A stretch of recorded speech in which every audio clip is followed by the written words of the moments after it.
Kerrville City Council is in session. I should add, it is only 88 degrees out there, and in Texas, we rejoice at that. So I'm going to ask Judy Eichner, Councilperson Eichner, to please lead us in the invocation and then the pledge, if you will stand.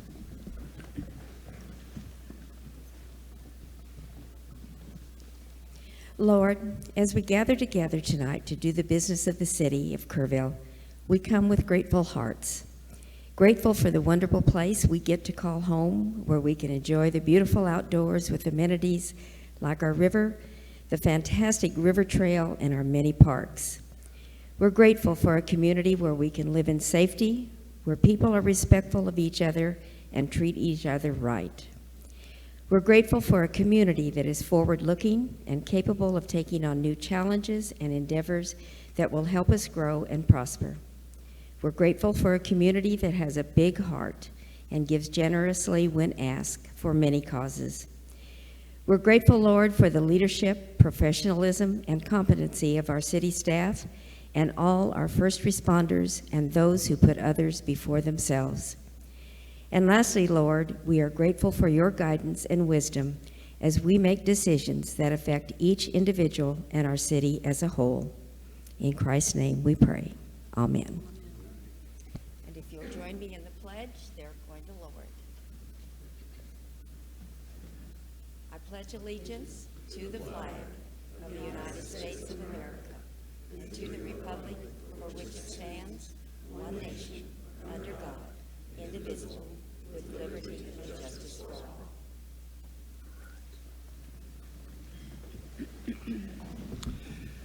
In these times in which we are doing things somewhat differently because of COVID-19, let me go over some of the things, rules that we need to look at. It is good to be back to meetings where citizens can appear in person, and that we will continue in this format unless there is a change in the status of the pandemic or governor's orders that would warrant a different format. Citizen or public participation continues to be available by calling in via Zoom, emailing, or using the City Hall drop box before 4 p.m.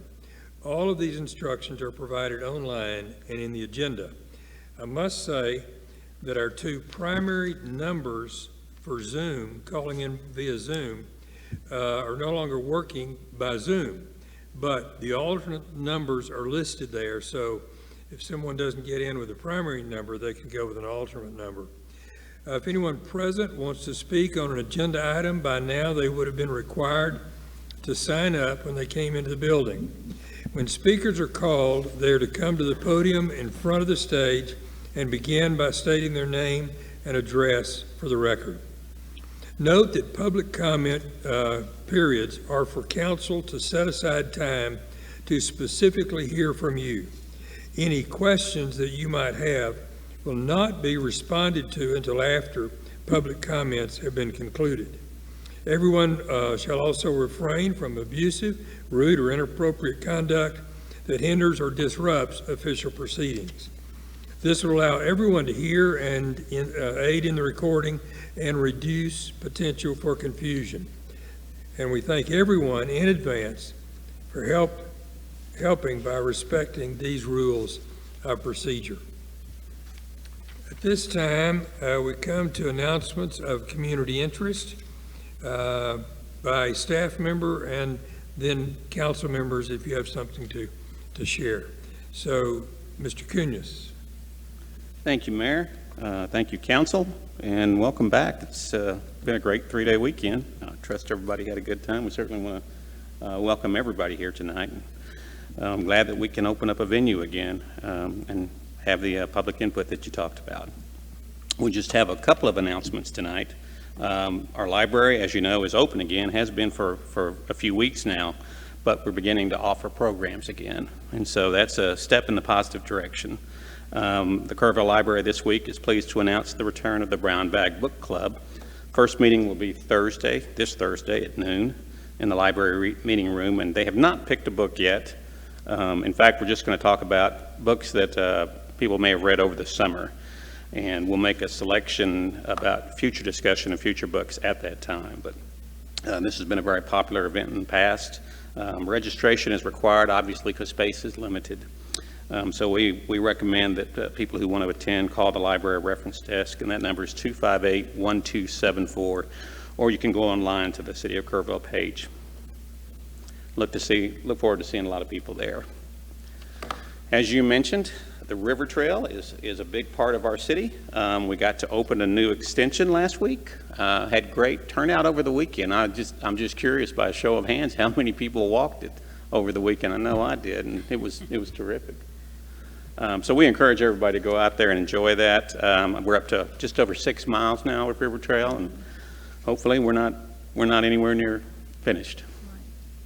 And that is it for announcements, except just one final one. Kerr County Flu Clinic.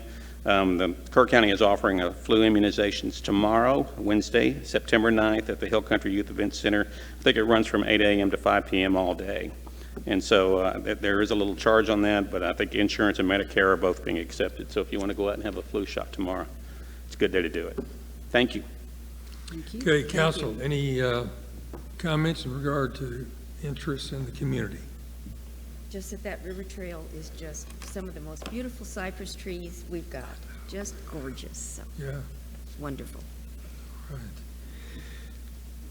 Okay, we have some presentations to make. And the first are the Kerrville Kindness Award.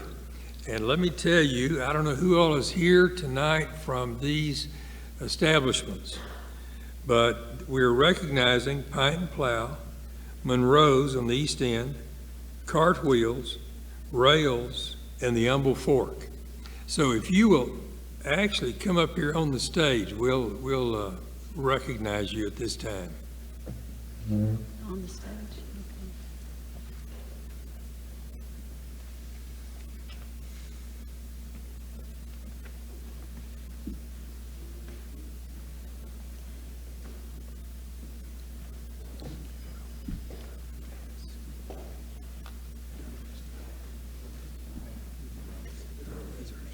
Okay. That's a good question.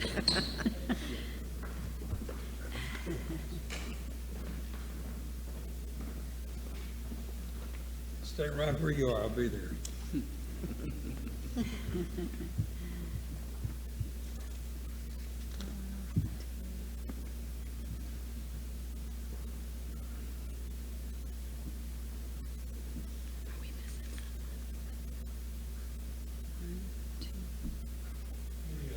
Read this award. Kerrville Restaurants, Pint and Plow Brewing Company, Monroe's East End Grill, Cartwheels, Rails, a cafe at the depot, and the Humble Fork have all provided substantially to address the essential food needs of area individuals during the COVID-19 pandemic.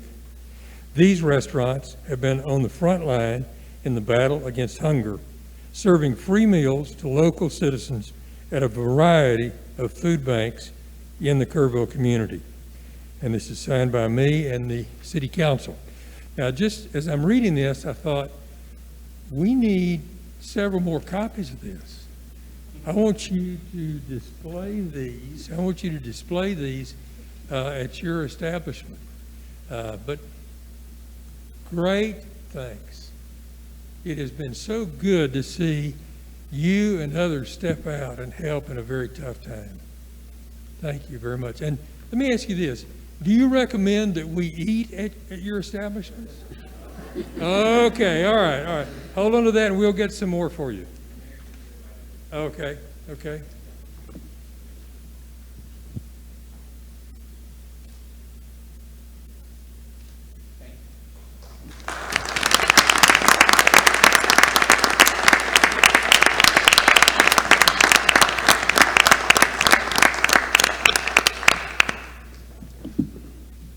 Can I say something, Mayor?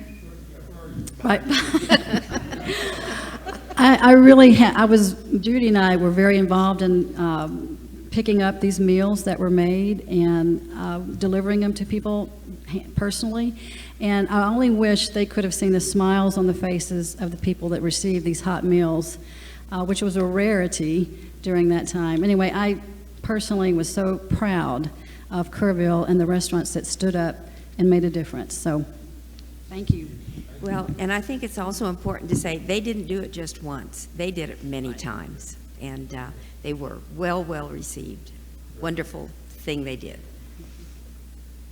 Now, the city manager has a special presentation to make. Thank you, Mr. Mayor. I'd like to ask Chief David Knight, please, to come on up to the stage. He's already there, already on top of it. We'll do the social distance thing so that people can hear me.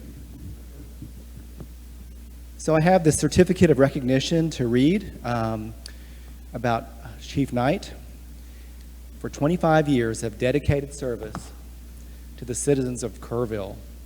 David Knight began his career with the Kerrville Police Department in 1995 as a patrol officer assigned to field operations and was moved up through the ranks after serving in numerous leadership roles over the last 25 years. David served as a corporal and a sergeant in field operations and as an investigator in criminal investigations. He also drew specialty assignments with the Special Operations Unit, Firearms and Tactical Training Unit, Traffic Unit, and Evidence Collection. He was promoted to captain and assumed command of the Field Operations Division in 2005. In 2013, he was promoted to Assistant Chief, and in 2015 was selected Chief of Police. Knight is also a graduate of the FBI National Academy, 44th Management College of the Institute of Law Enforcement Administration, and the Law Enforcement Management Institute of Texas. Chief Knight has served this community with integrity, positivity, and honor, with his focus on the safety of his officers and citizens.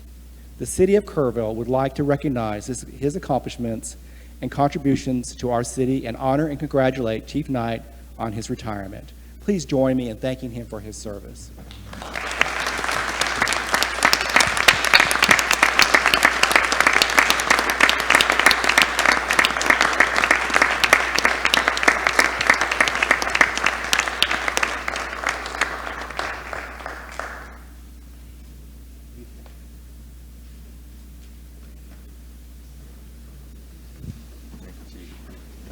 Mayor, we do have one citizen speaker signed up for 2B.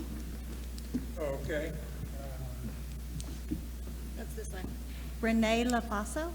Okay.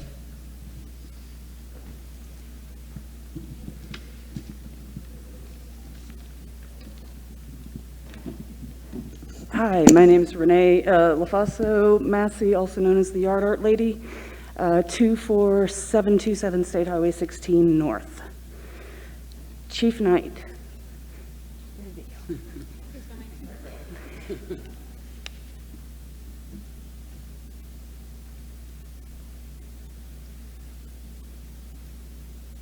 Sorry.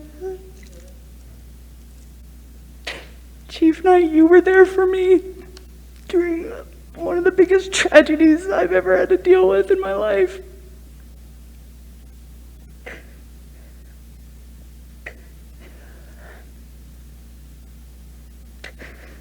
You have been an amazing human being to so many citizens in this town.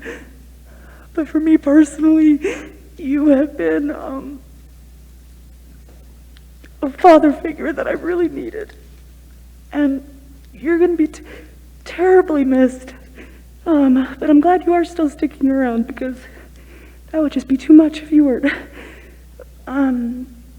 Thank you for everything. Thank you for being a good person and for really pushing that on your officers, because it really does show through so many of them. They look up to you and respect you for a reason. And there's a lot of citizens that do also. So thank you very much.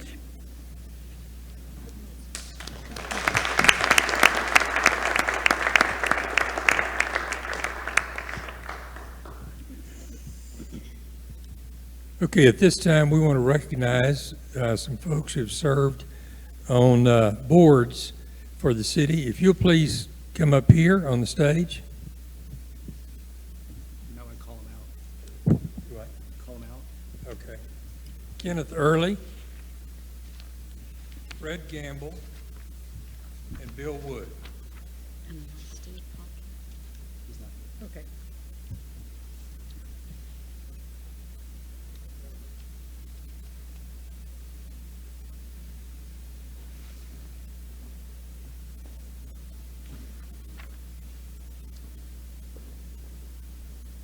Okay, so I can be heard clearly. I'm going to step a little bit away. Fred, if you'll stand over there by Kenneth.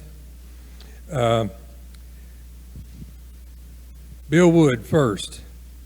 Whereas Bill Wood has served as a member of the Kerr County Airport Board, now therefore be it resolved by the City Council of the City of Kerrville, Kerr County, Texas, Bill Wood be recognized for outstanding service as a dedicated member of the Kerr County Joint Airport Board.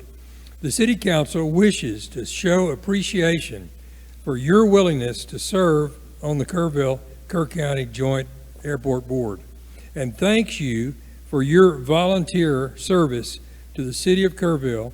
On behalf of the citizens of Kerrville, as well as ourselves individually, we wish to express our sincere appreciation for contributions to the city and the community.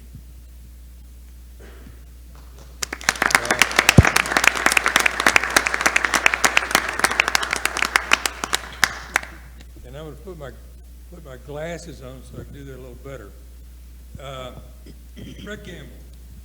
Whereas Fred Gamble has served as a member of the Kerrville Public Utility Board of Directors, now therefore be it resolved by the City Council of the City of Kerrville, Kerr County, Texas, Fred Gamble be recognized for outstanding service as a dedicated member of the Kerrville Public Utility Board of Directors.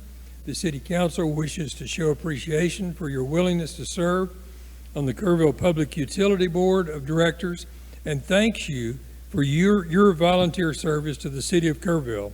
On behalf of the citizens of Kerrville, as well as ourselves individually, we want to express our sincere appreciation for contributions to the city and community.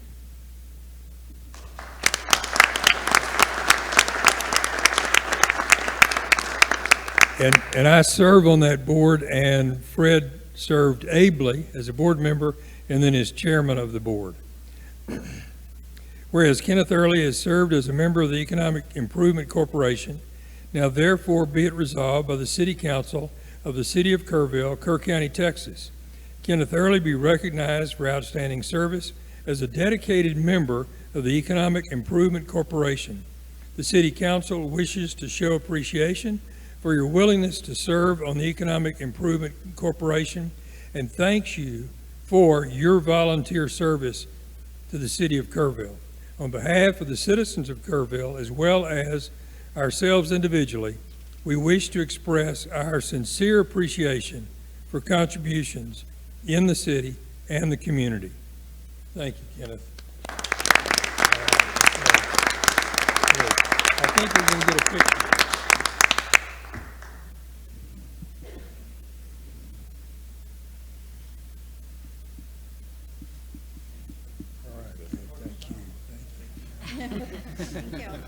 Thank you, guys. Let me say one other word of appreciation for Chief Knight. I have really enjoyed, as mayor, working with him, visiting with him along the way, and it's been just a great experience.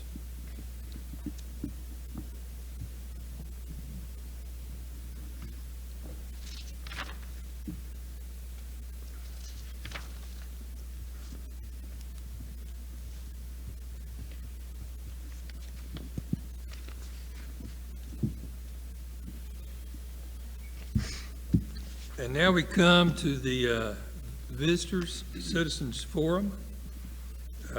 Any citizen with business not scheduled on the agenda may speak to the City Council.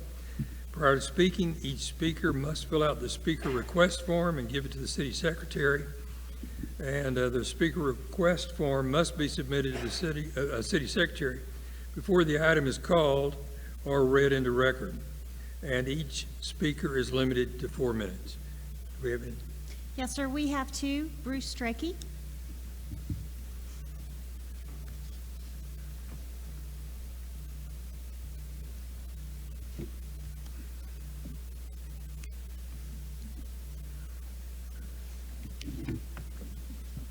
Bruce Strachey, 615 Earl Garrett Street.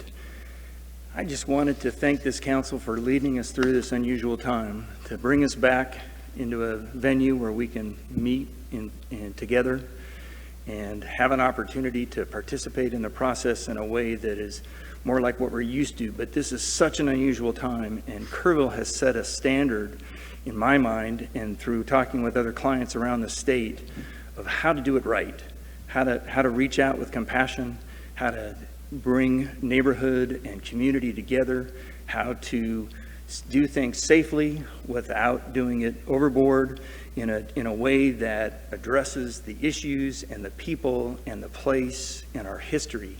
And I'm so grateful to the City Council and your leadership and the way you've worked with staff to make that happen. And thank you for bringing us back. This is a great opportunity to be here in Kerrville and come together and work on the important business in the city. And you all have just been a model of leading us. Thank you very much.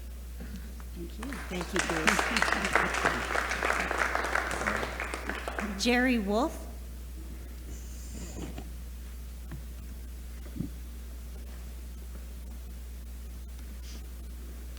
Good evening. I am Jerry Wolf, and I live at 509 North Buckboard, and I am with the Kerr County Patriots Club. I am here to invite all the citizens of Kerrville to join with the Kerr County Patriots this Saturday, September the 12th, from 10 to 11 a.m. at the Kerr County Courthouse for an hour of patriotic music and poems. There will be a keynote speech by retired Brigadier General Jim Beeson and the reading of the Declaration of Independence by Harley Ballou. Bring your flags and march in the parade of flags around the courthouse square at the end of the event. There will be free American flags for all the kids, and also we will have voter registration tables. So if you're not yet registered to vote, please come, and we have registrars there that will take your application and turn it in to the county tax assessor office the following Monday morning. There also will be a limited number of chairs. I think we have 100, but we have no idea about the crowd. So if you want to sit, probably the best thing that you can do is bring your chairs, your own chairs with you, and that way you be sure to have one. The guidelines for COVID prevention are either wear a mask or practice social distancing. The City Council and all the employees of the city are cordially invited to attend. And again, we begin at 10 o'clock Saturday morning. Thank you. Okay. Thanks, Jerry. Okay. We move now to the consent agenda. These items are considered routine and can be approved in one motion unless a council member asks for separate consideration of an item. So we proceed to that consent agenda. Council, any requests there? I'll make a motion that we approve the consent agenda of items 4A, 4B, 4C, and 4D. All right, okay. I'll second that. Okay, you got a second here. 4A, 4B, 4C, and 4D, that we bring the vote on those together. All in favor of that, let me know by the raised hand. Okay, and opposed? None. All right. Now, we're going to move an item up on the agenda, and that is 6A. And Ms. McLennan, will you read that in? Appeal to administrative decisions and interpretations of chief building officer and fire code official for 1001 Water Street, Suite G, L. Brent Bates. And we do have Mr. Bates as a presenter, and we also have another speaker signed up. I'm sorry, you got what? We have Mr. Bates as a presenter, and we Okay. also have another citizen signed up for. All right, okay, thank you. Okay, I'm going to call upon Guillermo Garcia, who's been involved in this, is going to do a presentation about the findings.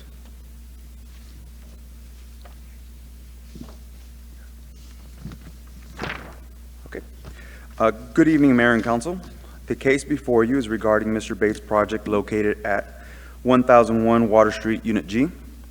Mr. Bates has requested an appeal and variance on two specific items with regard to his project. The appeal and variance was presented to the Building Boards of Appeals and Adjustments on August 5th.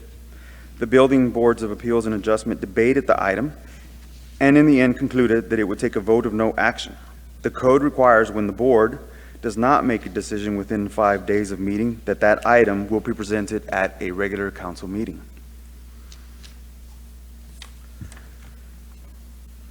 When an appeal is requested, it must meet specific standards outlined in the code.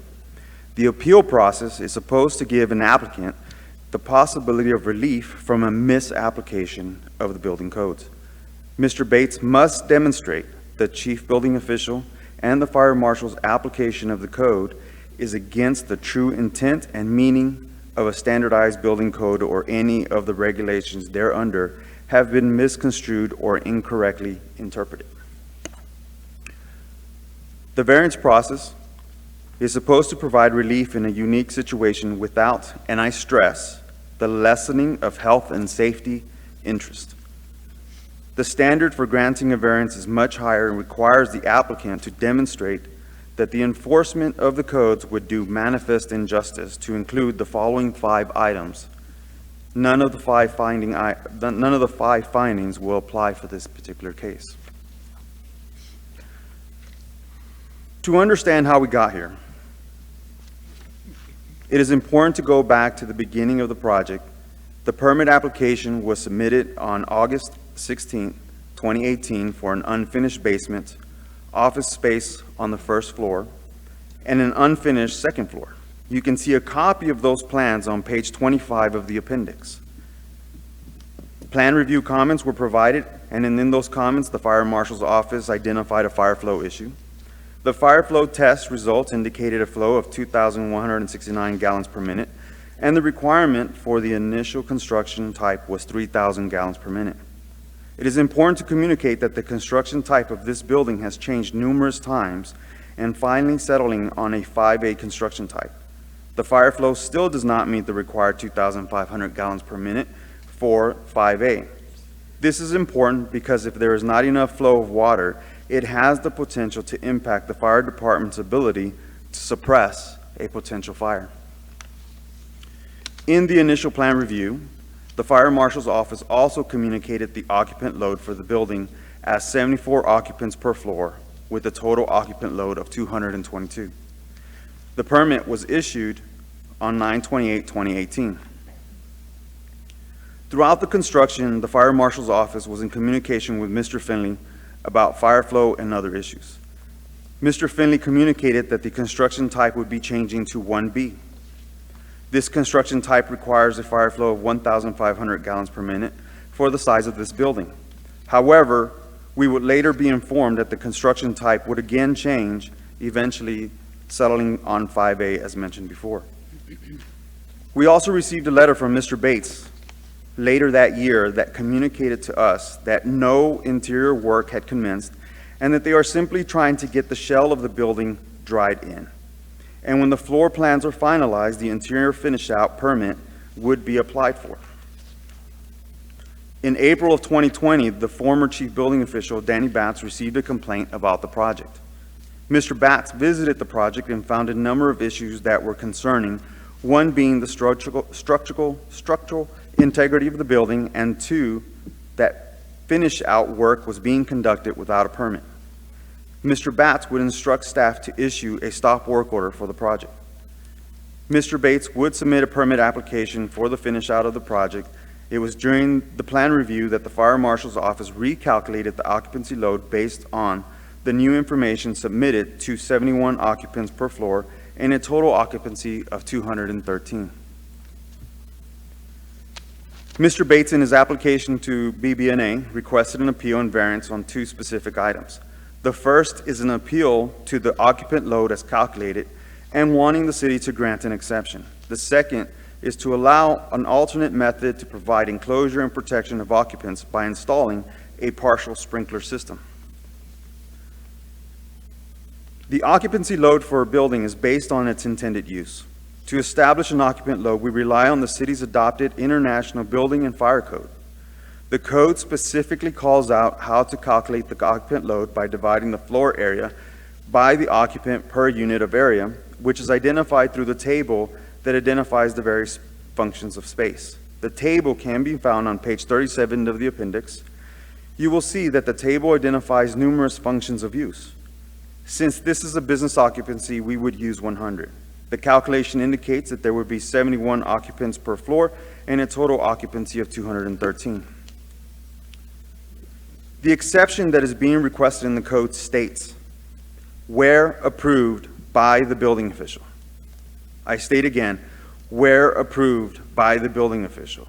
The actual number of occupants from whom each occupied space, floor, or building is designed, although less than those determined by calculation, shall be permitted to be used in determination of the design occupant load.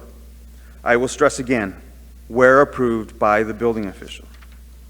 As per Mr. Bates' BBNA application, he stated, and I quote, "Establish occupancy at 58 plus persons." The chief building official and fire marshal believe the potential risk of life and safety is higher, as you will see that the occupancy load and enclosures are interlinked. Another tool that we use, however, not adopted by council, is the ICC commentary. And in that commentary, it provides guidelines to when to apply the exception in the code. It recommends that the exception should be used judiciously, and it should not apply in a factory or office area. The second part of the appeal and variance is the corridor and enclosures that will require fire protection to occupants as they traverse through the building in an emergency. The International Building and Fire Code outlined that when an occupancy load is greater than 30 per floor, the building must have one of two options. The first option is to provide a 1-hour fire resistance rating for all corridors, or the second option is to fire sprinkle throughout the building. Mr. Bates has used a unique building material for this project, and we are not saying that he cannot use this material. We are only asking that he provide the documentation that shows how the current assembly or design is UL rated. You can see what is recommended on page 47 of the appendix, and when you compare that to what is currently built, they do not match. In short, the applicant is requesting a reduction in the occupant load to be less than 30 occupants per floor, or as requested, 58 plus, total, which equates to 19.33 plus per floor, to avoid the requirement of installing a sprinkler system or 1-hour fire resistance rating. There are additional issues that we hope will be addressed through the plan review and inspection process. However, here are some examples that still exist, such as the fire flow being less than required amount and the significant deflections found throughout the structure. We have been in communication with the engineer in the last couple of weeks and expressed our concerns. He communicated to us that he would be visiting the building sometime last week to conduct a special inspection. We are awaiting the results of that inspection. Here's a picture of one of the blowouts from the concrete form boards. Here is an example of the deflection or shifting of the walls. This is a wall that is part of a corridor and should be 1-hour fire rated, and upon inspection, it is not. These corridors should be 1-hour fire rated and should finish at the ceiling to seal the corridor in case of a fire in one of the offices. This is a stairwell that serves as one of the main egresses from the basement to the second floor. This corridor enclosure should be 1-hour fire rated or install a sprinkler system throughout the building. Here's just some additional areas of concern that we have found.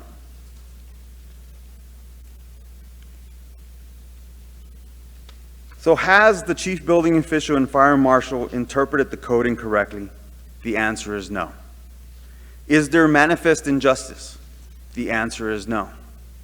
Does a special condition or circumstance exist which are peculiar to this building?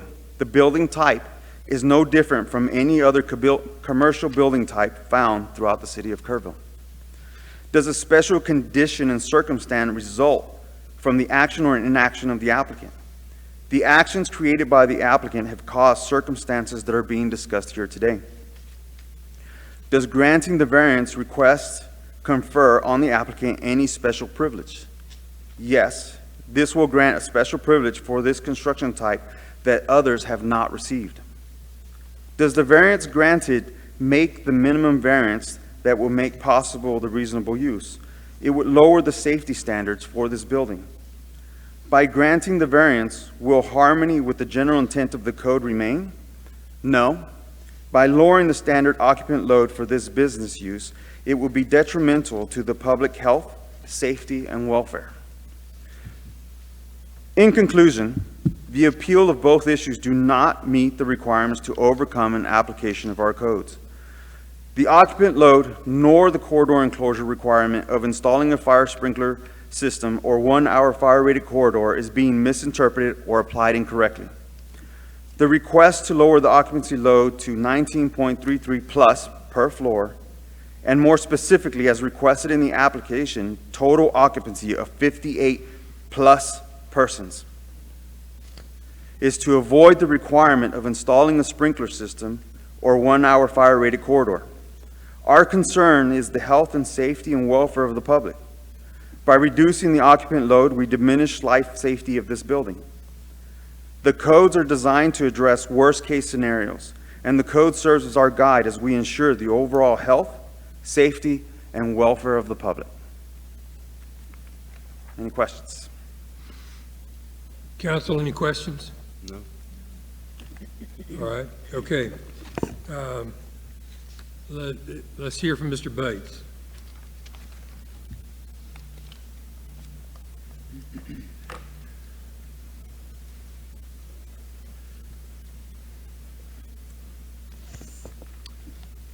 And Mr. Bates, if you'll limit remarks to about 10 minutes. Limit my remarks to 10 minutes? Okay. Well, first off, good presentation, Guillermo. The only problem is I'm not asking for a variance. In fact, nowhere in the code do you find variance until you go to the appendix. And then in the actual ordinance that we have adopted here at the City of Kerrville, it doesn't define variance. And so the variance that you find in the code, when it starts talking about variances, actually has to do with building in a floodplain. I'm not asking to build in a floodplain, so I'm not asking for a variance. What we have here is a lot of revision stuff going on by the city where there has been documents altered and changed. They come back and say that I have a shell permit, but yet nowhere on my permit does it say that I have a shell permit. Yeah, there's been lots of things. Do we have my video? My PowerPoint? Oh. I don't know. Okay. So anyway, there's the Captain Whitfield Scott building. As you can see, it's a gorgeous building. The blocks on the outside are paper blocks. They don't mold, they don't burn. They're an R40. Locations right there in River Guide Village. Here's some of the pictures. This building is intended for captains of industry. Basically, they're using a code or a formula for getting occupancy of 1 to 100. That goes all the way back to the 70s. What they didn't tell you very disingenuously is in the 2018 building code that you're about to adopt, that formula has been changed because it is so archaic and out of date with reality. And now it's 1 to 150. So they act like they got to live up to this 1 to 100, but you're going to be asked to approve in a couple weeks a whole new formula. So then you look at the birth of the cubicle farm that happened in the 60s. You got 170 some odd people in that space right there, and not even a bathroom in sight. Then we get greater music in the 70s, and the things kind of move around. But guess what? We got 119 occupants in 9,000. That is what created the formula that we are perpetuating blindly today. You can look at my office building in the top right, and you can see how big my offices are. I'm basically leasing to captains of industry. Offices are anywhere from 250 to 500 square feet per office, which means that based on their formula, there's going to be 3 people in every office, and there's going to be 5 people in the office in the corner, which is just not going to happen. Let's look around Mr. Rogers' neighborhood. Using their formula, you take the top 4 buildings in town, and they have 7% of the entire population in Kerrville based on this formula are in those 4 buildings, and we know that they're not. The interesting thing is the city doesn't live up to that 1 to 100 formula. You changed the parking formula to 1 to 300. So my question, just being a simple Aggie, is do we have 2 people in every office park walking to work because we don't have a parking space for them? No, you all realize that the formula is screwed up, but you're not going to change it in the code. You just go ahead and create your own code for parking.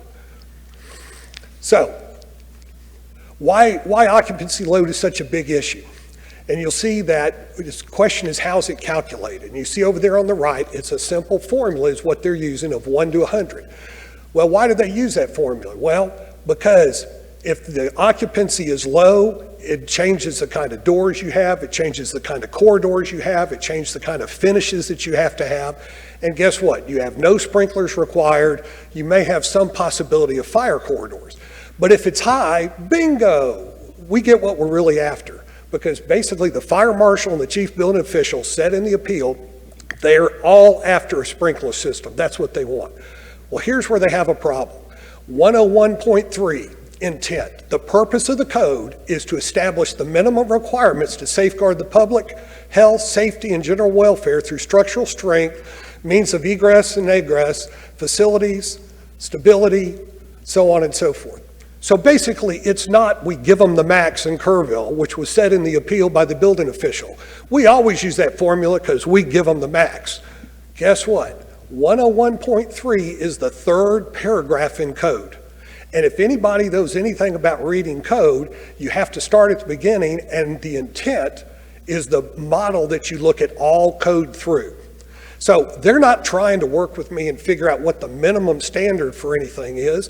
They basically say, Bates, I know your building is concrete. I know you got blocks on the outside that doesn't burn, but we want a sprinkler system because guess what? We can't go back to the continuing education that we go to and tell people that we have a 3-story building in our town that doesn't have a sprinkler system, is in effect what they're really saying. So what is staff's response? We're staying pat with our formula. Guess what? There's an exception. And the exception is, like he stated, when approved by the building official, you can go with as designed. I have 39 offices in a building, and they're telling me I'm going to have 213 people in it. Let me repeat that. I have 39 offices and a TV studio in the building, and they're telling me I'm going to have 216 people. I don't even have enough to park 216 people. So let's go back up. Notice right here, Section 101. The 2nd paragraph has an exception. There are 460 exceptions in the building code. Do you realize in the chambers that you all meet in, the doors are under 7 foot tall? That's an exception. Do you know the door closers that close those doors? That's an exception. And if you want me, I can keep going on and on and on and on. They don't mind using the exceptions on everything but occupancy. And this occupancy only has like 25 different choices. So business is lumped into one big category. If that's not a recipe for abuse, I don't know. When you have absolute power, you abuse absolutely. And that's kind of what we have going on here. So then you go up and look at the duties and powers of the building official. And since I can't read that far, I'm going to have to go to here. Okay, he has the ability for interpretations, policies, procedures to be in compliance with the intent, all right, and the purpose of the code. He has not done that. We failed on that front. He has no desire to stay with the intent. They come in and say, what if, all right? They come back in and they end up giving me stop work orders. They, by the way, are illegal. I worked with Danny Batts on it because I had plenty of work to do outside, and Danny and I agreed that I'd stay outside and then I'd eventually move inside, and I wouldn't do anything to cover up their ability to inspect. Well, that's exactly what I did, but all of a sudden now that's not good enough. So I'm trying to go fast. Goes back to the intent. They're not following the intent.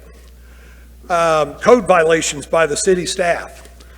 Building official, you'll see, or you would have seen some pictures in the appeal presentation that he basically trespassed onto the property, violating code by not notifying us that he was coming on the site. And then he didn't even have the good sense not to admit it in front of the appeal. Yeah, I ran in there and took these pictures and ran right out. Where was our code adherence right there? You know, it wasn't really happening, was it? So, red herrings exposed, it's a shell game. On September 18th, I have a signed document through a FOIA request signed by Mr. Lackey that he approved office space finish out. Not a shell permit, office space finish out. No notes or documents were supplied through by FOIA request from the original building official that issued the permit back on 9/28/18. I don't know where all his documents went, but they just kind of disappeared. Nowhere on the application of the actual permit is the term shell used. October 31st, I got a plumbing permit. November 2nd, we did a rough-in inspection. September 13th, we gave them updated, printed, and on the flash drive, loaded on the O drive from Dorothy, new plans for them to review, which they claim they didn't get. March 31st, 2020, we got our electrical permit, which has a complete set of interior plans that goes with it. One of the stop work orders was basically, we need more plans. So then April 21st, we get the stop work order because they didn't like the plans apparently that were already in the queue all the way back in September. And then again on March 31st. So they'd received plans twice, but they're still asking for more plans, all right? May 6th, we go into verify, so I'm gonna give them some more plans. I send them more plans. It takes 10 days for them to verify my address. So we got 10 days that I'm shut down, not able to do the work that I need to be doing while they verify my address when I got a permit with an address on it. Oh, well, it's not in Encode. Oh, we have to put it in Encode. So then on July 9th, I have correspondence where Danny Batch referred to Encode, referencing the office space shell only. That's the first time you find anything talking about my permit being shell only, all right? Also, Guillermo got up here and said that the plans had a first floor finish, nothing on the second floor and nothing on the basement. That's totally wrong. Second floor was totally laid out. A good portion of the first floor was played out, and there wasn't much on the bottom floor, just in the interest of correctness. So now my question is this: who put into Encode that my permit was a shell only? Because that's a federal law violation, okay, for whoever did that. And why did they do it, and what for? You know, so then July 8th, I went and met with the city manager and told him I have concerns over this occupancy, that the occupancy is 400% to 500% greater than what the building is designed for. Surely we don't live in a city that we're going to let our building officials slap an occupancy load that's 4 to 5 times greater than the building is designed for. Well, guess what? It didn't really seem like they had any concern. On the 24th, he then sent me a letter saying, I'm going to have Guillermo meet with you and you all see what you can do with the concerns given. I met with Guillermo on the 24th, and basically he sat in there with the guys and said, we're pat. You know, we're in absolute control. This is our interpretation. We don't even want to talk about it. What'd you call the meeting for, Mr. Bates? I didn't even call the meeting. The city manager did. Mr. Bates, if you'll try to wrap it up. Okay. So the bottom line is this, is the code instructs them to find the minimum requirements for safety and meeting construction codes, all right? It does not instruct them to take the max. I'm not asking for a variance. What I'm asking for and what I'm appealing is the interpretation of the building official and his unwillingness to use the exception to give a occupancy load that is commensurate with what the building is. In line with the intent of the code. So not only are we're not living up to the intent of the code, which means we're not living up to the code. All right, thank you. Thank you. Council, any questions? Can I make one last comment, Bill? Please, sir? Yeah. If we prevail on the appeal of occupancy, then what we are asking for is an alternative method for creating separation by using the water curtain in the hallways, which is used in mezzanines, malls, sporting events all around the world with a whole lot higher occupancy than what my building's going to have. Okay. Thank you. Okay. And council? Okay, do we have any speakers? We do have another citizen, Jeff Finley. Okay, Mr. Finley? You cannot do that. It will be you.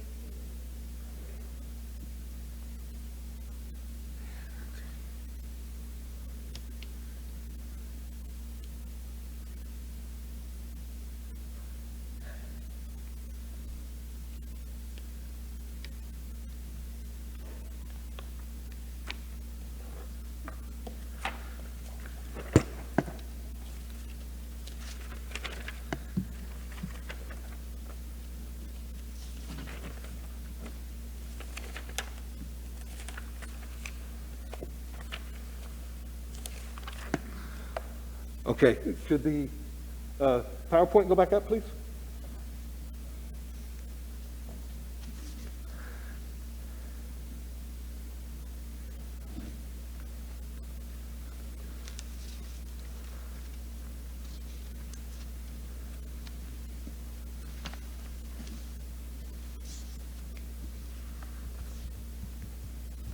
Sorry, I'm trying to get to the floor plans that actually will show you a little bit more of what he's been speaking about.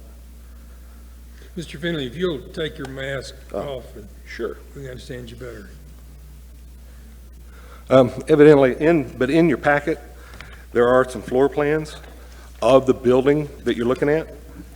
It should be the sheet, but if you, for example, if you look on the sheet where the 3 floor plans, and so what do you do when they use a formula in the code strictly applying to all buildings?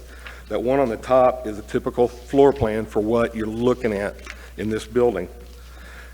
16 offices on that particular floor. All floors are similar, with the basement even having a lower occupancy because there's a huge TV studio down there that will be used by the occupants of the building itself. Mr. Finley, can I ask you a question regarding that?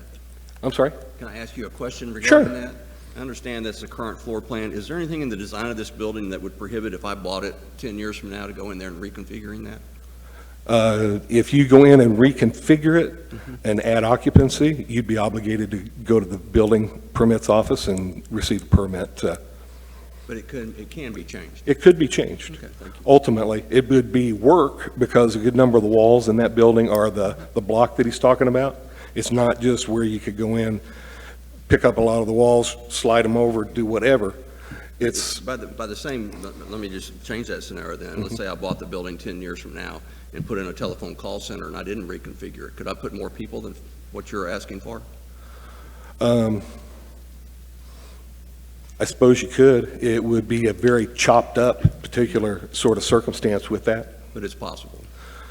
Anything's possible, to be perfectly honest with you. I could open up a bar with 100 occupancy and whenever at night add 50 more seats in there. Okay. And things like that. So everything, it all boils down to be honest with you, building codes in, a big part of it is how good the citizen is that is using the building. And another question, these are not yet, you don't have tenants yet. These are not rented, these are not, Around 50% rented with several other people with interest in the actual structures, in the actual offices. for all the floors? Yes, ma'am. Okay, thank you.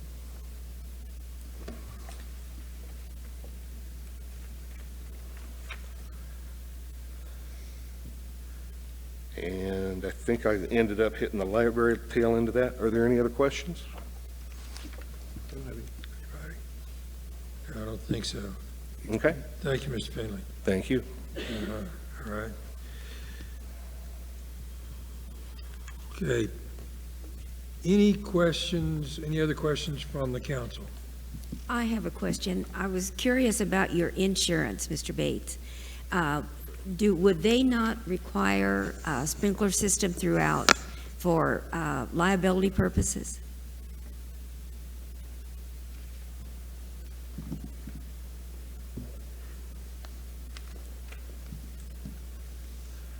No, ma'am, they won't. Once you tell them it's a concrete superstructure, every floor is poured concrete with thick beams, 1-inch rebar running through it, and the exterior is non-flammable. No, the insurance company's not worried about that. Nothing whatsoever. Well, I have a question regarding that. The walls that don't go to the ceiling, that would be, I would think, a hindrance for protection for those, for the fire not spreading. Why do you not have those walls finished to the roof, to the ceiling? The best way to kind of visualize what this is, the parking garage at the hospital, okay, it's a monolithic pour. You have these grade beams, and then it goes up, and it's 5 or 10 inches thick, whatever it is through there, and then you have another grade beam. And so basically, the reason that I didn't bring everything up to the wall is you do have electrical, you do have plumbing. The HVAC is actually going to be mini splits, and so you'll have Freon lines running through it and that sort of thing. So, but the entire floor from corner to corner to corner to corner is solid. And so it's not like you're going to get flames up there anyway. I just know that was a fire-rated question that I had. Yeah, okay. Yeah. Okay. Is there a motion on item 6A? Yeah? May we make comment? Yeah. Okay. Before we go to a motion, comments? Go ahead. Well, I'm not real sure now what we're talking about, appeal variance. I'm looking at this as the standards that I've been provided. There's been a lot of information thrown at me, and I see some standards for me to look at as a council person when I make my decision. So while I find all this information very, I understand why it was presented, I have to answer 5 questions, and that's what I'm going to do. Is there a special condition or circumstance which exists that's peculiar to the building? I find it to be a beautiful building in keeping with the hill country, and I don't find any peculiarities about the building. Number 2, are there special conditions and circumstances that do not result from the action or inaction of the applicant? I haven't heard that information presented. Granting the variance requested will not confer on the applicant any special privilege. I believe that giving the applicant something that other businesses are not being granted is a special privilege. And when we're talking about the health and public safety, I will not be able to live with myself if I go with the standard that's less than what's being asked for by the International Building Code, because I don't want to take that risk upon myself, because the health and safety of our citizens is of the utmost importance to me, and that's why I'm here to do the job I do. Well, and I'd like to comment, I have just seen the building from the outside, Mr. Bates. It's a gorgeous building, and it sits so nicely back there on the back of the property. I have just been admiring it all the time. But I have to agree with Kim and the fact that if this was not sprinkled or set up for fire that would handle anybody and everybody over the next several years with possible changes in this building, I couldn't live with myself if I felt that something happened and we had, and there was a fire. I just feel like we're not doing our due diligence. We're not doing what's right if we don't require what needs to be done for the maximum occupancy. And despite the fact that it's such a gorgeous building on the outside, I just feel that this needs to be a requirement. All right, do we have a motion? I'd make a motion. I think I can get this right, that I would move that we uphold the administrative decisions and interpretations of the chief building official and fire code official regarding 1001 Water Street, Suite G. We have a second. I'll second. Okay, second. Ms. Agner. Any further discussion? Okay. So what is your pleasure in this regard to this request? Remember, it is an appeal to administrative decisions and interpretations of chief building officer and fire code official for 1001 Water Street, Suite G. Do you want to grant that appeal, or do you vote it down? We want to deny it. Mr. Mayor, maybe I didn't state the motion I was going to correctly. say yours again, Gary, Do what? please. Say your motion Yeah, again. the motion was that we uphold the administrative decisions and interpretations of the chief building official and fire code official. All right. So that we So agree basically, with what And they their have recommendation So the was to effect, the deny. effect is we're denying the we're appeal. denying. Yeah. Okay, all in favor, if you'd raise your hand. Okay, it's unanimous. We move to the next item, which is 5A. Would you read that in, Ms. McLennan? Ordinance number 2020-16, an ordinance adopting the annual budget for the city of Kerrville, Texas, fiscal year 2021, providing appropriations for each city department and fund, containing a cumulative clause, and containing a savings and severability clause. And we do have one citizen speaker signed up, sir. All right. Okay, there's no staff presentation since this is the final reading of the budget. Council, do you have any questions in regard to the budget? We have seen it multiple times Good to over go. several months. Okay. All right, we have a speaker. Yes, sir, George Baruti.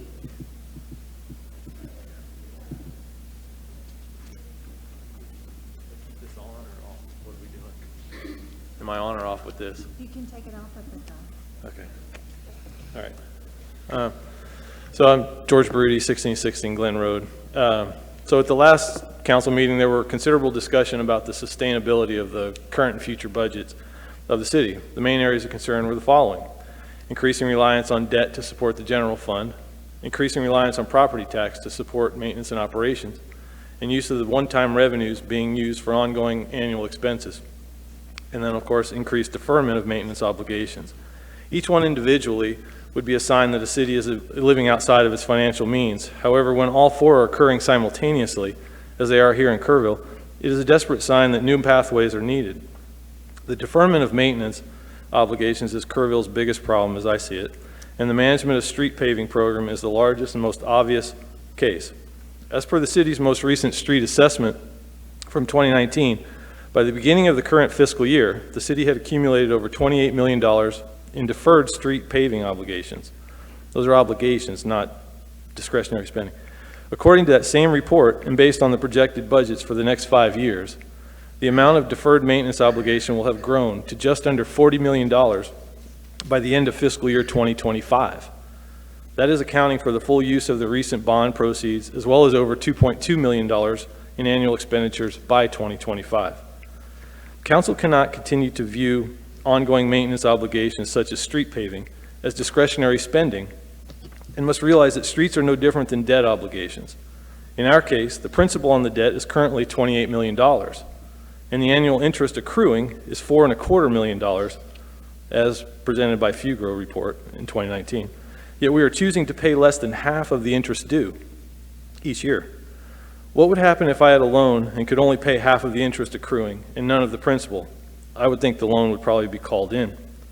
The city cannot borrow its way out of this problem, and it is not feasible to increase taxes the requisite amount to meet this annual obligation. So it seemed that a more efficient use of the financial resources is required. There are other street paving methods used in other cities, including big cities such as Austin, that are more durable, safer, and nearly 1/4 the cost of our current methods. Yet this council hasn't actually been presented these possibilities.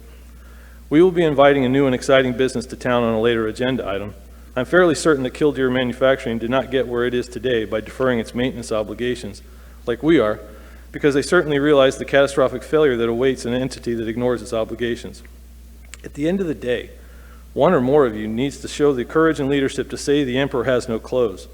The budget you're about to pass is balanced on paper, but is unbalanced in reality, and the long-term plan being proposed does not even remotely begin to address the financial shortfall.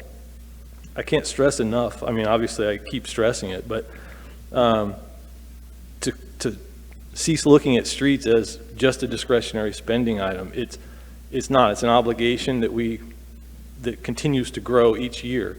And until we actually find a way to meet that obligation annually, we're going to end up in a really bad situation down the road. And the mayor keeps talking about wanting to bring young people back to Kerrville.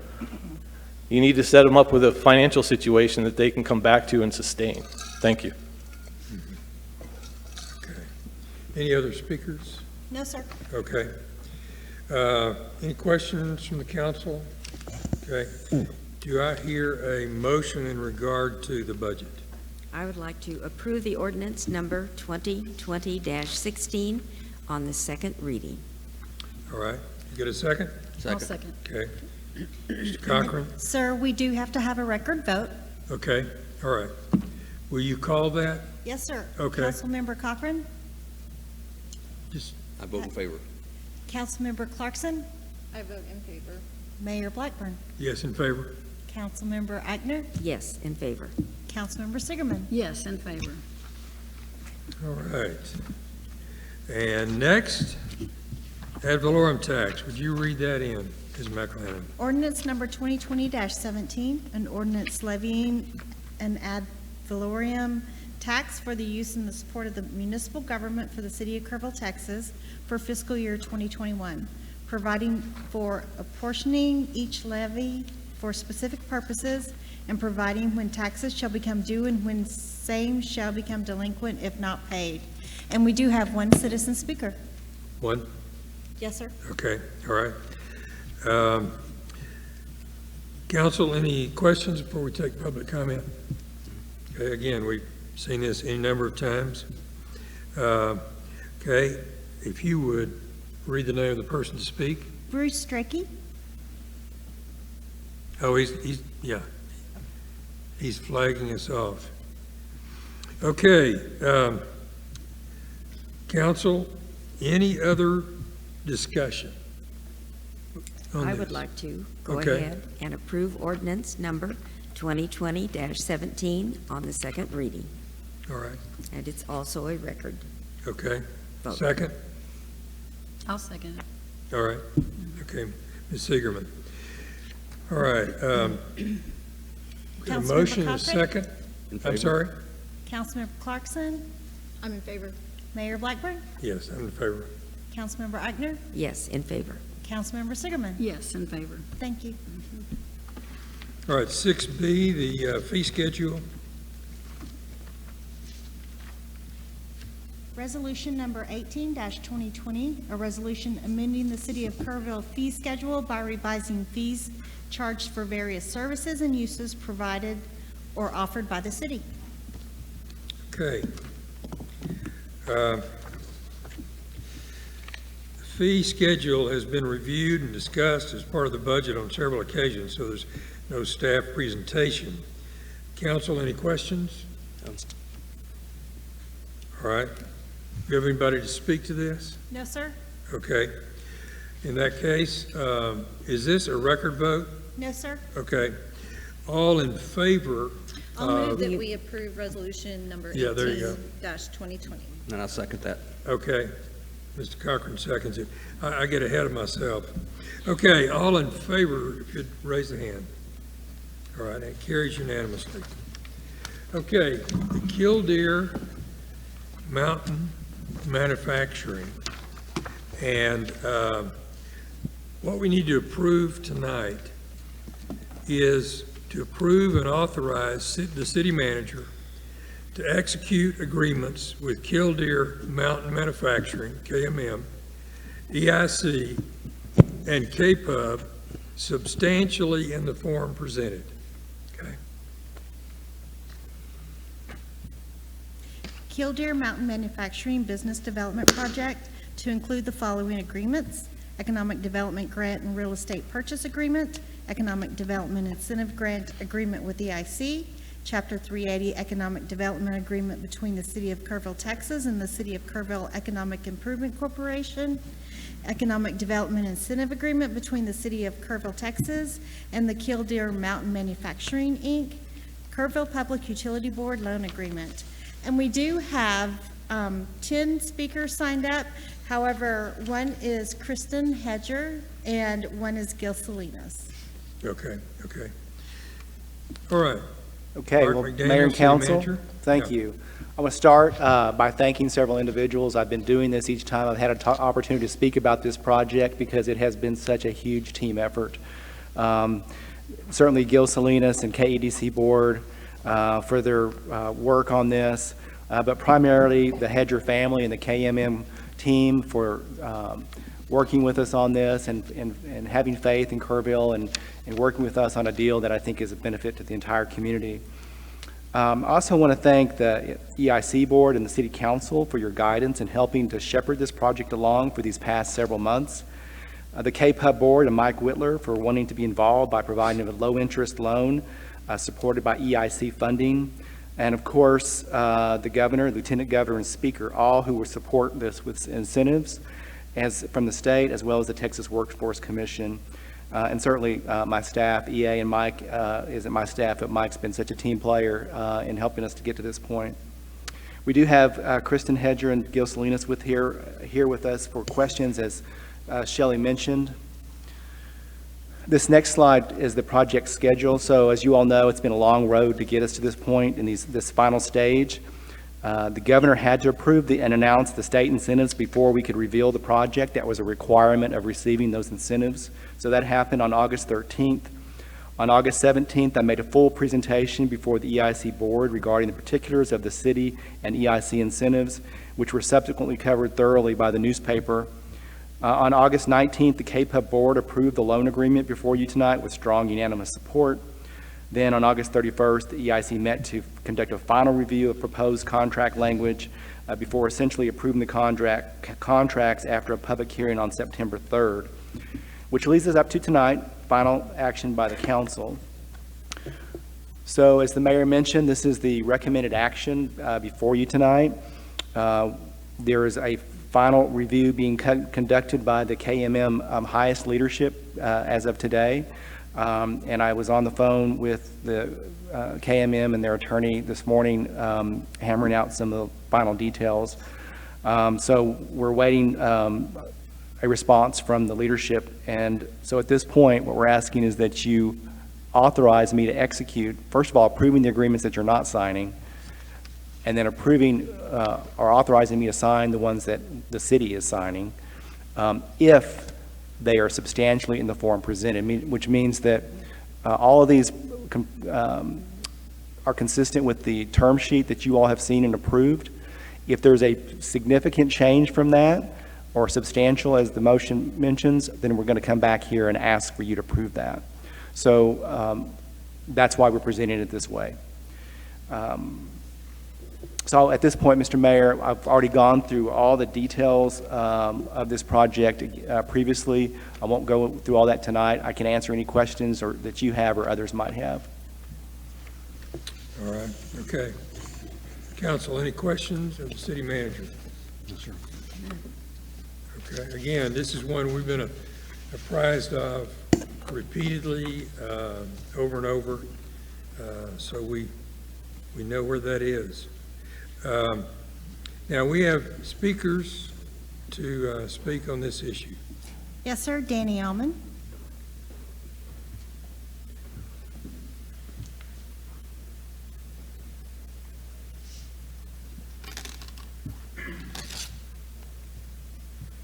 Good evening, Council. Danny Allman, 3540 Trailhead Drive. I am privileged to serve on the EIC board, and as Mark mentioned, we unanimously approved these agreements last week. I encourage you to do the same.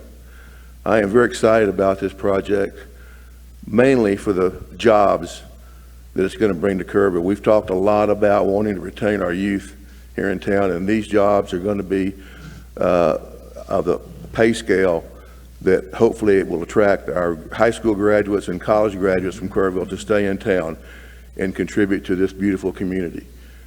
These are a different type of manufacturing job that we have here.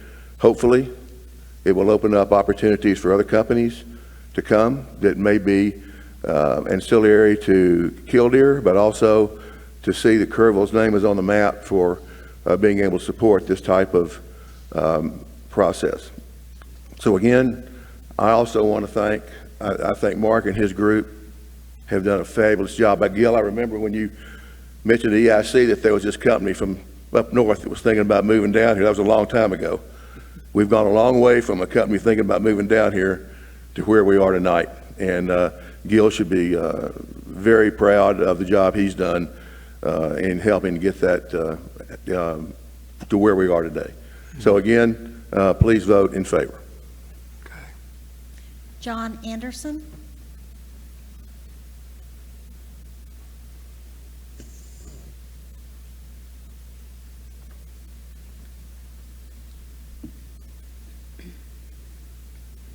My name is John Anderson. I live at 2729 Indian Wells Drive.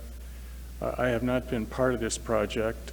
My wife and I retired to this community several years ago, but I spent 35 years in the field of economic development, had the privilege of leading economic development serially for the states of Washington, Oregon, City of Seattle, Miami, Texas, and Florida. I say that only to say I feel comfortable in speaking about economic development activities. And while I have not been part of your team here, I have been very, very impressed with what you've done. And I think it's important for the record to say that. I think that Mayor Blackburn, you and your fellow council members, our city manager, Mark McDaniel, Gil Salinas, you have provided leadership, teamwork, and just done a remarkable job. I have worked in the United States and overseas in hundreds and hundreds of projects, some as small as helping a small business in a town stay open, others into billion-dollar plus investment packages in semiconductor companies. And I know what's involved to be successful, and you have done it. And it's just been very, very impressive as a community, and I hope that you will take whatever approval actions are necessary unanimously to move this forward. I think there's one other thing that comes out of this as you assess your costs and benefits of this sort of thing. The word will go out nationwide among economic development consulting businesses and in high-tech companies. The word will ricochet around on the coconut wireless that Killdeer Mountain Manufacturing has selected a place called Kerrville in Texas for a future advanced development site. That is going to be worth millions and millions of dollars of marketing for this community. It'll do great things because people who have never heard of Kerrville, Texas, sitting in offices and conference rooms in high-tech companies around the country, they're going to hear about this decision. And they're going to tell their development people, and the consulting companies will tell their people, look into this place called Kerrville, check it out. They will do that because they know that a Tier 1 NASA aerospace certified company has selected this community. That's the good housekeeping seal of approval in the high-tech business. And what will happen in the future as companies who are suppliers to Killdeer, suppliers to other companies, as they look for forward expansion in their businesses, they're going to put Kerrville, Texas on their candidate list. They're not going to talk to you. They're not going to talk to Gil. They'll do all this by the internet. They'll do a screening and a review based on the decision that Killdeer made. You will survive the first screening, so you'll go on a candidate list. And when that company decides to look for locations for future expansion, they're going to tell their team, look at Kerrville. It's going to happen. And it's just a wonderful outcome for what you've achieved. Anyway, as a retired guy in this business, I just would congratulate all of you. You've just done an incredible job. Thank you. Thank you. Thank you, John. Don Barnett.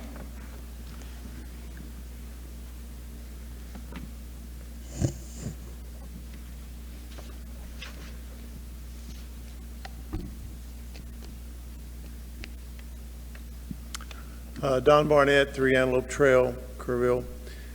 I've been fortunate enough to be coming to the Hill Country since the 1960s. My parents bought property in Kerr County in the late 60s. We built a cancer center here in '89, and that was the first subspecialist to come here and provide medical services in a small community of this size. That attracted other medical subspecialists.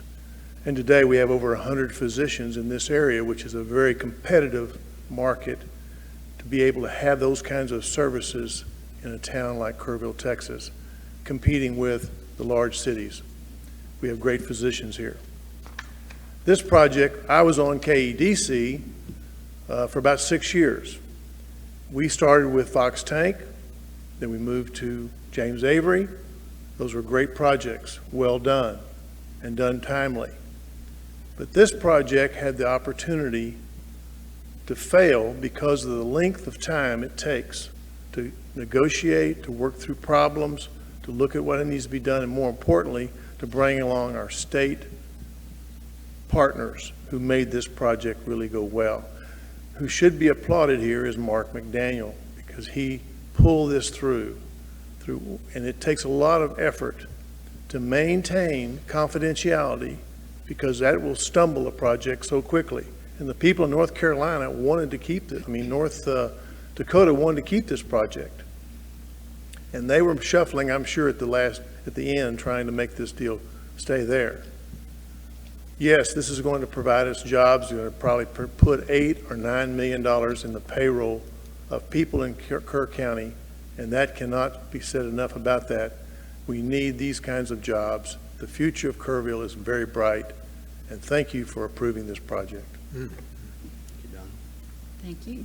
George Baruti.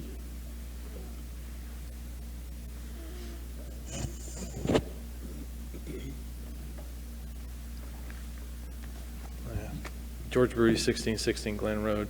I wanted to, since this project was announced, I wanted to come out and actually congratulate Gil myself, because I was at a EIC meeting when he presented the notion of going after training of employees to bring them here. And in fact, it was Mr. Barnett who told him that he thought that was, don't spin our wheels, we've tried that before, don't do that. And I just congratulate you for continuing to push forward, because that's exactly what this project is touting itself as doing. I had a couple of questions though. Also, the $1 million loan that's being passed through so many hands, what made it have to pass through so many hands? I guess it's starting with KPUB being loaned to the city, then the city loans it to EIC, and then EIC eventually loans it to, or buys the building and loans that, or gifts it, or whatever, to Killdeer.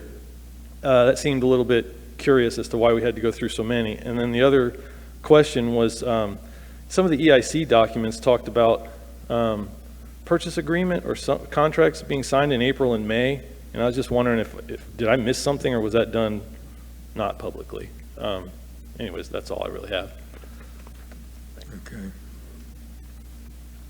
Kent McKinney. Oops, well, we'll come back to that after we've had the different speakers.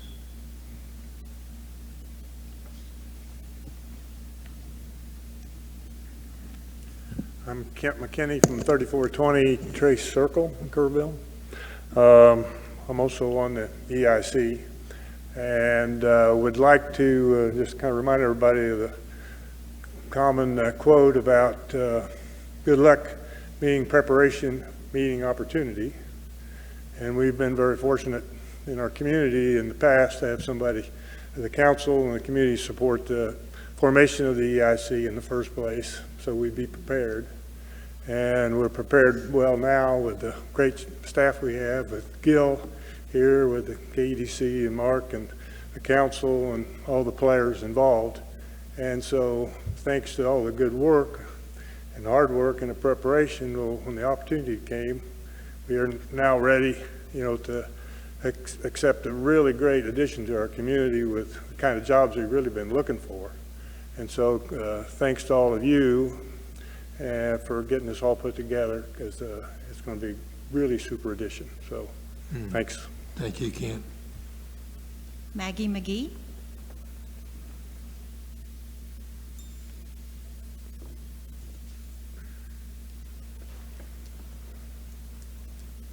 I'm Maggie McGee from 2729 Indian Wells in Kerrville, and I'm just delighted to be here tonight and to have had the opportunity to serve on EIC during the exciting time of this project. The thing that is so terrifically exciting to me about Killdeer Mountain Manufacturing is their ethics and the way they feel about their employees. It truly is a family business in the best sense of the word. And not only do they pay their employees double our current average salary in the city, but they give them full benefits. They take care of their people, and their people stay with them. And that's a really wonderful thing for this community. Not only will it allow us to have our high school graduates stay here and be trained at the expense of the state of Texas and Killdeer to enhance their own skill set, but they'll be making twice the average salary that we have now. That's a win-win. And in addition to that, over the next 10 years, the city and the county will be getting about $1.5 million in tax revenue directly. Killdeer will be investing $8 million in their facility. So really what EIC and the city and KPUB, through their generosity, are putting on the table to make this deal come together is just minuscule compared to what the returns are going to be. It's really exciting to be a part of it, and I heartily endorse it. Mike Whitler.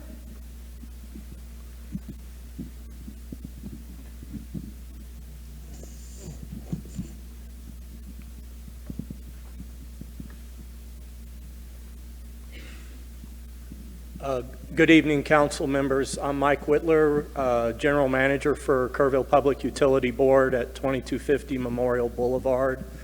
KPUB's been a longtime supporter of economic development efforts in our community. And the first comes through our primary mission, and that's providing competitive rates and reliable and responsive service. So that's number one. We do that. That's our primary job. And it sets us apart from other communities. We have very competitive rates as compared to others in the state. At a secondary level, we've been a long-time financial supporter of KEDF, KEDC. We try to be flexible and creative anytime we're dealing with a customer, and that's any customer really, but you know, the big businesses are important. We've also started looking at economic development rates.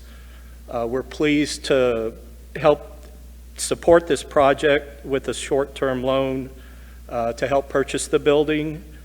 Kind of getting into Mr. Baruti's comments, KPUB and the EIC, we're all just the city. We're a component of the city, owned by the city. And I think it makes sense for us, for something big, to step back and look at all the available resources and the best way to approach financing a project.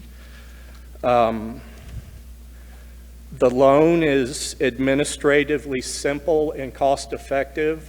We're using documents that were drafted for a 2016 loan, and all we had to do was change some names, some dates, and the purpose. The loan has no impact on our rates. With or without the loan, we'll stay on the same competitive rate track, and ratepayers are made whole with this deal. The KPUB board likes the previous loan. It was well vetted, and it gives us security for our ratepayers that they're going to be made whole. We're financially sound, and we're in a great position to help.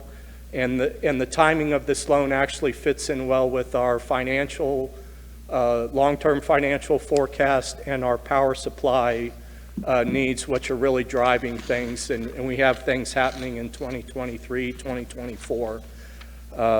So this fits perfectly. The loan benefits our customers. These funds would otherwise be invested with a government investment pool or with a CD, earning somewhere between 0.2 and 0.4%. So our ratepayers are getting more return on the investment. And the bigger thing is the overall impact to the community with this project. I think at the announcement, Judge Cayley nailed it, actually, and he said this project is historic. And it really is. You have to go back decades and decades and decades to find something equivalent to this. You know, probably there's something like getting the VA hospital here, or, you know, it's been many, many years. So to me, it's project of the century. And that's all I have. And if you have any questions, I'd be happy to answer them. Thanks for all your work. Yes, thanks for the explanations, too. Mm-hmm. Aaron Yates? Kristen Hedger, are you ready to speak? Yes, ma'am, I sure am, and I'm very grateful to be part of this forum.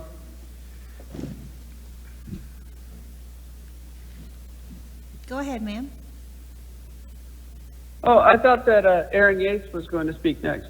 Is he not? He declined. Oh, he declined? Well, hi, Aaron. I was hoping you would make a comment, but very inspired, humbled by the continuing ongoing support. Thank you, Mike, for those kind words, and thank you others. And I think I just would welcome questions. You know, our focus is really on maintaining our focus on obtaining defense as well as commercial aerospace, supplying, you know, wire harnesses and circuit cards, labor-intensive sub-assemblies, focused on providing jobs. And thank you so much, Maggie, for recognizing that, you know, we really do value quality of workplace and community and country. And so we're working on just picking up as much work as we can continue to get, but we also have very stable work contracts in place, as we've referenced in the past. So I will also recognize that this is a very challenging year. It has continued to somewhat be one, and we've worked to, I think it's great to have such a good relationship with a good customer base. So maintaining that stability is key, but then also maintain that good quality of workplace as well, and good quality supplying to our customers. So we look forward to continuing to grow. Kristen, I have a question. This is Mayor Blackburn. One of the things that I've heard talk about is the potential of relationships to the airline industry in San Antonio, military there, also some things happening in Austin, that it might not seem to a lot of people, a small town like Kerrville, this to be true, but it seems to be strategic in regard to the industry. Am I right? Yes, sir, you sure are, and you're right on track. And we've been very thankful to be in good conversations with Mary Rohr and others from the airport to explore opportunities to enhance, and these are very preliminary, but as another gentleman, I apologize, I didn't have his name written down, but I would like to thank him for his remarks. But the supply chain is also looking to Kerrville. These are opportunities that could open up for some of the challenges that are being faced in airlines looking to modify aircraft, but then also perhaps some opportunities with such things as NASA, which, as you know, as we all know, Austin is looking to grow with. So I appreciate the opportunity to address that question, Mr. Mayor. And like a lot of folks don't know, but I am a Tybee grad, class of 98, and you know, Tybee fight never dies. So you know, that good spirit resides. Good. I hear you were quite a tennis player. Yes, sir. Made it to state and had a great time and learned a lot. And I think that I had a great tennis partner who was a big fan of your congregation, and also my pastor was, I believe, a good friend of yours as well, but from the Presbyterian Church. So. Right, yeah. Okay, other questions of Kristen? I had a comment. move, yeah, just keep going. Keep going. Yeah. Oh, well, I just want to say, Kristen, your city council and your city staff, we're going to continue to work on the other things that will facilitate your success here, like housing, continue to work on our roads and maintaining our roads and planning on storm drainage, the whole works. So we're not going to stop now. We have a lot more to do, and we hope that it benefits you. Well, we're certainly thankful for that team-minded mindset. And the other thing is, too, I have to really recognize Mark McDaniel has been amazing to work with. Mayor Blackburn, starting with the first prayer at the Humble Fork, who I'm thankful was recognized today as well. But also, Gil Salinas' great connections with the governor's office as we look to pursue continuous improvement in our economic development on our own side, like not just pertaining to solely KMN, but also introducing other suppliers to us and being strategic in growth. These things are invaluable, and I think it speaks to the forward thinking and strategic thinking that Kerrville has in the Hill Country, so that we retain our quality of life, of course, but also provide for the opportunities of future generations. Well, and I just want to add, as we talk to people around town, they are just excited about your being a part of us. So thank you for all that you are doing. Thank you so much. I'm going to have to work on my serve a little bit, though. Mayor Blackburn reminded me of that. Okay, any other questions of Kristen? All right, she is the principal person from the family that has been involved in this project here. Okay, we have another speaker. We have one more, Gil Salinas.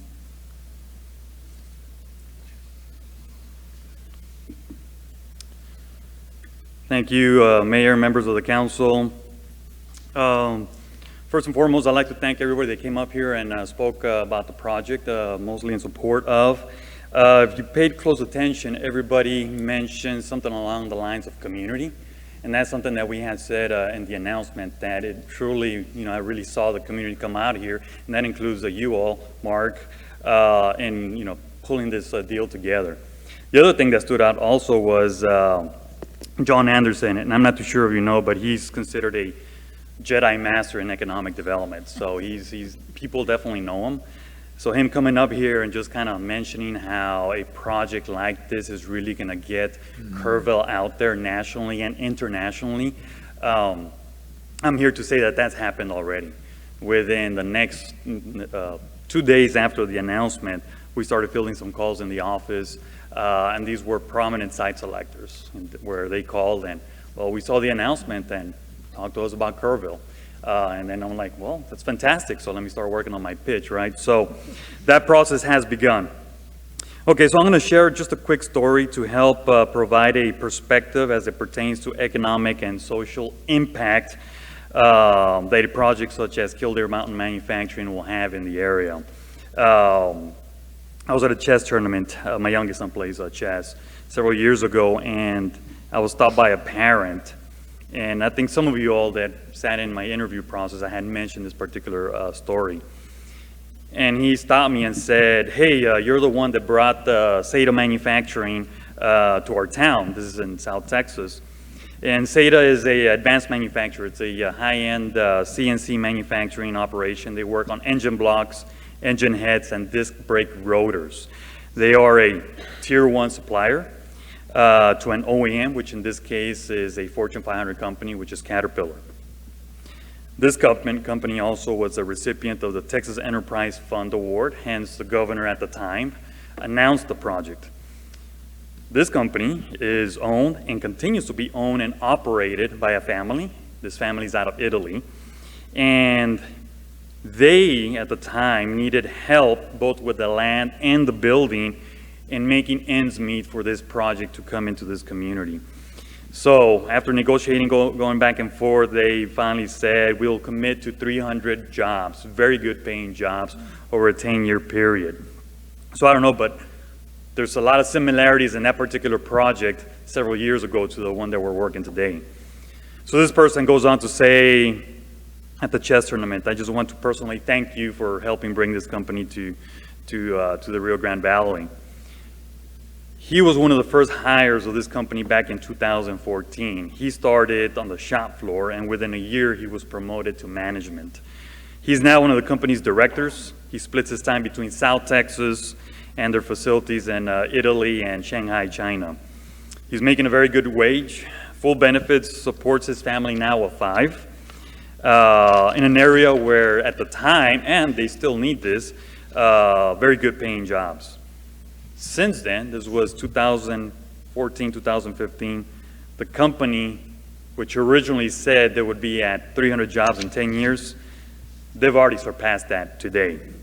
And that's because once they entered the Texas market, they picked up a new client, which was Chrysler, another OEM. Coming back to this particular person, he was very emotional at the time. He was thanking the EDC, the city, so on and so forth. So as far as an economic impact for the project, there's data, there's numbers that we provided to support this particular project.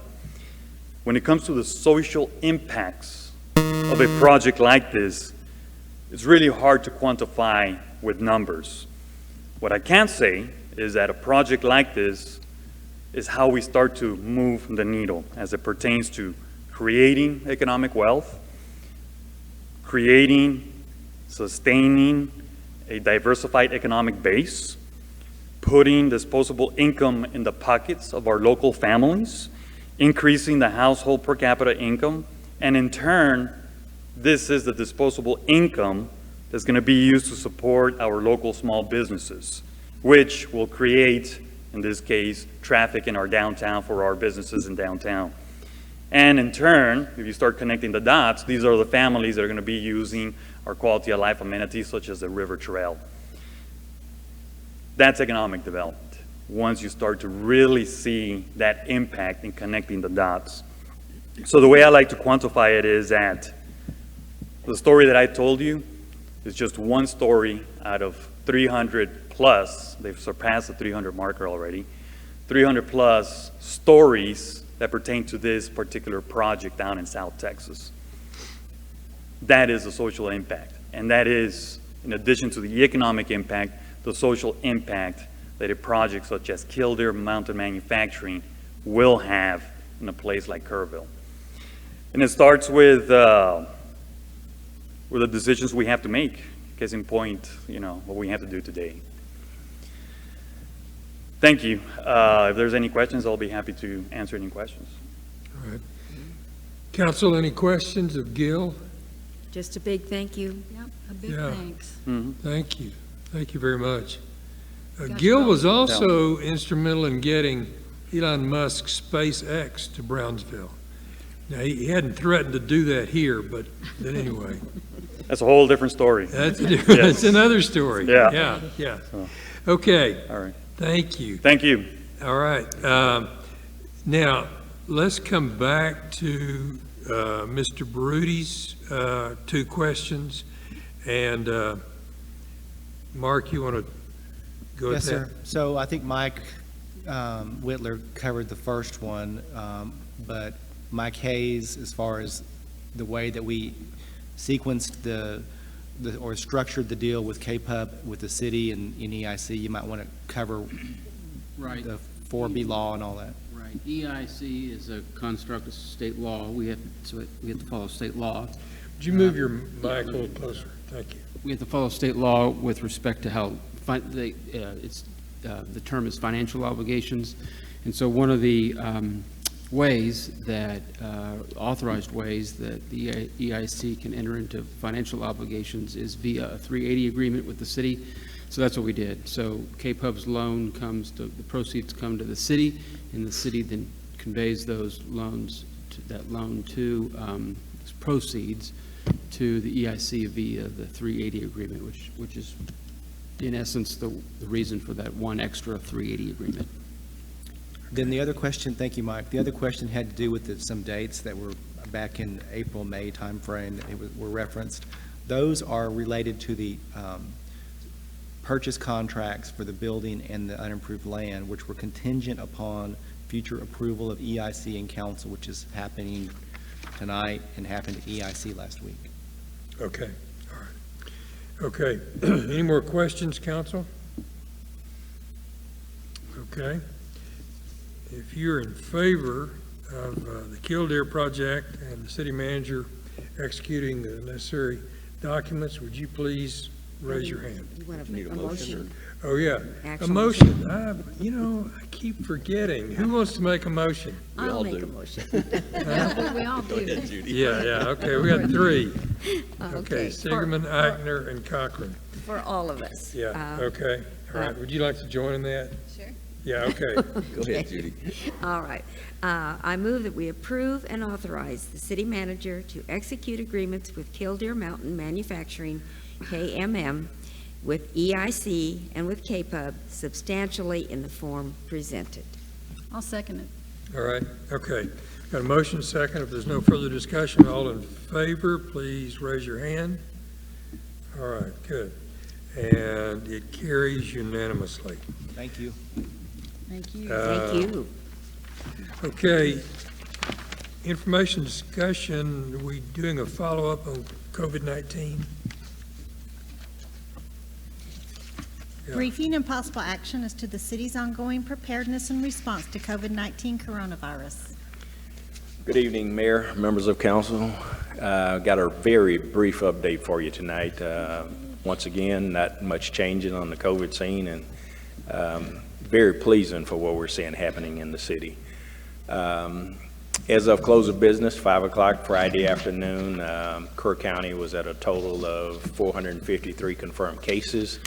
The good news is we only have 6 active cases, still 9 deaths, and at this time, 1 hospitalized.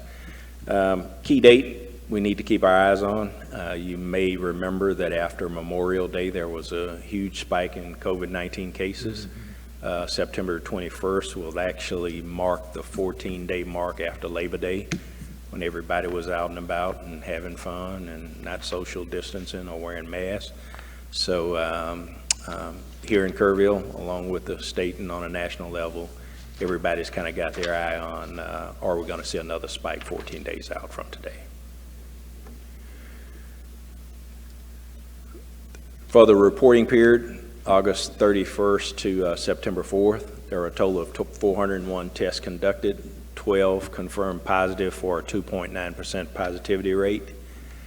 And we received the numbers for the COVID testing that was conducted at the Youth Event Center on August 24th. Just got those in this afternoon. There were a total of 206 tests conducted, 166 of which were Kerr County residents, 7 positive for a 4.2% positivity rate. So that's good. All our numbers are looking really good these days. And I'd just like to close with, COVID is still a threat in the community.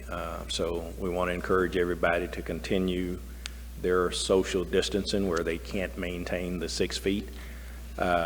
Practice good hygiene. If you're over 65, take the extra precautions, and there's still a mandatory mask mandate in place. So with that, I'll take any questions you might have of me. I have a hard time looking up to the screen. You say 453 total? As of Friday. As of Friday, 453 confirmed cases in Kerr County. All right. That's changed with the holiday weekend. We're working through the numbers now, so we'll have those probably tomorrow. But as of close of business on Friday, 453 confirmed cases in Kerr County. All right. Good. So I have a question real quick. If the 921 comes and goes and there's not a significant increase in cases, do you expect the governor will put forth a new mandate regarding reopening some things? And That's a possibility. It's really hard to predict what the state will do these days, but it's, he just extended the proclamation on yesterday, I think it was. So it's really hard to say. I think everybody is just hoping and anticipating that the numbers will continue to get better. Right. We're approaching flu season now, so that's something we're also keeping our eyes on. Thank you. But all our schools started, opened, and going good, right? So far, we hadn't gotten any reports of any outbreaks in them. I think there's been some positive cases reported, but nothing to the extent that has really sent off a alarm for the city or the county, or KISD. Thank you. All right. Items for future agendas. Can I make a comment? This isn't for a future agenda, but is that Dr. Faust out there? I just want to comment as a parent of children in KISD publicly, how pleased I've been with the start of school and how pleased my children have been to be back in school. How pleased my husband has been to be back in school teaching, and how pleased I've been about all of that. But seriously, I've just felt so calm and secure. The first day I dropped my children off at school was such a sense of relief, a feeling that my children will be taken care of responsibly, and that this was something that they needed and wanted to happen. And so far, that is exactly what's happened. Our biggest problem right now is my 6th grader who can only turn right, having to plan his bathroom breaks in between classes and he's late to one class because he can only turn right because of all of the safety procedures that are in place that keep our kids safe. So I was glad to see you here tonight so that I could publicly thank you for keeping our kids safe and giving us a good start to our school year. Okay. We've got one item for future agenda, and that is the protection of natural beauty of our area. I really hope we can continue to pay attention to that one. And I don't think we're going to have an executive session, are we? Gary, do you want one? I'm going to pass tonight. Okay. Let me say this. We've talked tonight about some big issues, and Kildare Mountain Manufacturing would be the biggest. But folks, as a council, we respect each other, and we really try to convey an atmosphere of respect and civility. And you know what that results in? It results in productivity. We get things done. So, thank you. Thank you. All right. We're adjourned.